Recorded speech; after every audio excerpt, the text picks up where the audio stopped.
بسم اللہ الرحمن الرحیم۔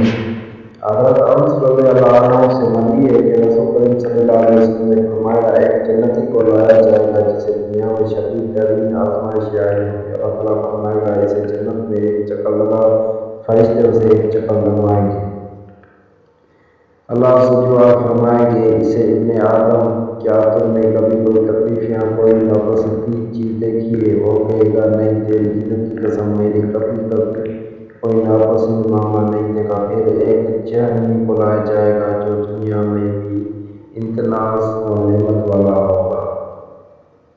اللہ تعالیٰ فرمائے گا، اسے جہنم کا ایک چکر لگا۔ پھر فرمائے گا، اے ابن آدم، کیا تم نے کبھی کوئی بھلائی نعمت دیکھی ہے؟ کبھی آنکھوں کی ٹھنڈک دیکھی ہے؟ وہ کہے گا، نہیں، تیری عزت کی قسم، میں نے کبھی کوئی بھلائی نعمت نہیں دیکھی، نہیں کبھی آنکھوں کی ٹھنڈک دیکھی ہے۔ حضرت انس بن مالک رضی اللہ عنہ کہتے ہیں کہ رسول کریم صلی اللہ علیہ وسلم نے فرمایا، تین ساتھی قبر تک میت کے ساتھ ہیں، اس کے گھر والے،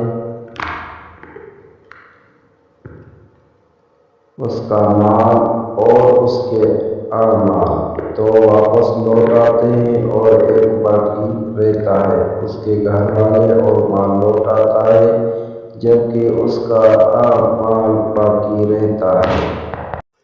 رسول کریم صلی اللہ علیہ وسلم نے فرمایا، جو آدمی کسی مسلمان پردہ پوشی کرے گا، اللہ تعالیٰ دنیا و آخرت میں اس کی پردہ پوشی کرے گا۔ جو آدمی کسی مغموم اور پریشان حال کو نجات دلاتا ہے،